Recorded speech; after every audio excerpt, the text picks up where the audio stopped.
Sayın dostlar, men bugun ne pişirdim? Mындай шишинский лепешки пісірдім. Дәмі өте дәмді, супер. Әрине бұның құрамын мен бұны видеоға салуды мүлдем ұмытып кетіп, еще телефон зарядкасы бітіп қалған.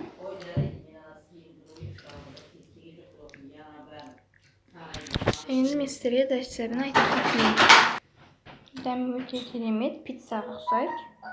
Өте жұмсақ.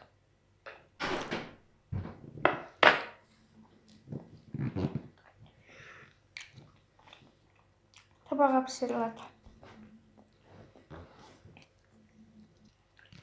Сонымен достар, бұның рецептін айта кетейін. Мына жеріндегі сары түсіне, сары түс бетіндегі мал көп емес. Бұл асқабақ. Асқабақты суға, көп суға емес, дәу қазанның ішіне кішкене бір кеседей ғана құйыстырды. Соның ішіне асқабақты салып қайнатасыздар. Піскенше жұмсақ болғанға. Содан жұмсақ болғаннан кейін үстіне қант себеміз, әрине тәтті болғанға кейін. Енді бұның тестасын рецептін айтып кетейін. Тестасы өте пышный болып шығады. Өте дәмді болып шығады. Беріңіздер. Достар, бұл менің сіңілім болады. Сонымен тестасына айран бір 125 грамм. Және сода шымшым. Және қажетті затымыздың бірі ол сода шымшым. Яғни бір қасықтай ғана кішкентай. Тағы да бір қосатын затымыз ол тұз. Бір үлкен қасықпен.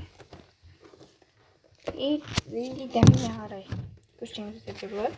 Мен қазір столдың үстіне жинап жатып едім. Білесіз? Столдың үстіне, төсектің үстіне заттар алсаш.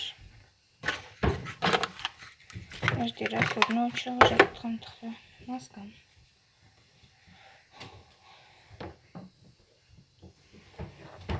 Что я буду спить? Только ничего не делаю. Короче, стол у нас спит собрать.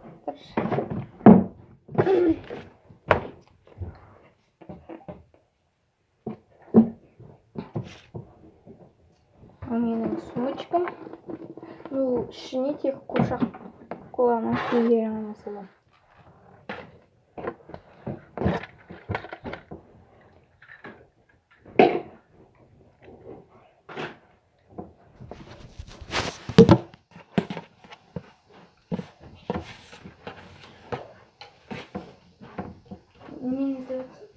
Не сделать.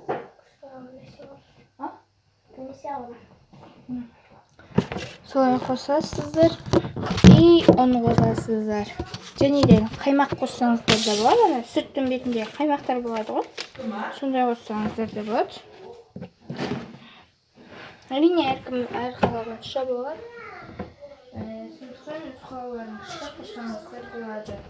Мысалы мен қаймақ қосқанды ұнатам. И қаймақ қоссаңыздар жаңағыдай пышный болып шығады. Он қосамыз. 400 граммдай он қосамыз.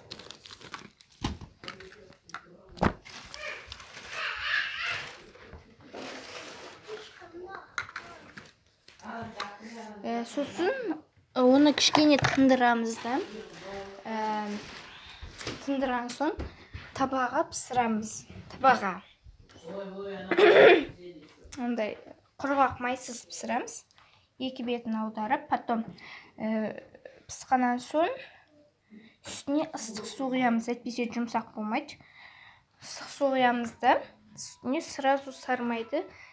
Су кетпейінше сразу сармайды жағып сайымыз. И сосын жағып болған соң, майды жағып болған соң, екі жағына бірдей жағуымыз қажет. Жағып болған сайын үстіне жаңағы асқабағымызды езіп, үстіне қант салып қоямыз. Тағы да қосатын заттарымыз. Енді солар жағып болған соң ыстықта жесеңіздер өте дәмді болады. Мінекей, бұл менің рецептім. Тағы да келесі рецепттерді енді бұл жолы жасап шығаратын боламын. Міне осы жолғы жасаған мына жерде тұрып бүйтіп жүргенім үшін кешірім сұраймын. Мінекей достар, осыларды қосып жасасаңыздар өте дәмді болып шығады. Әрине жасап көріңіздер.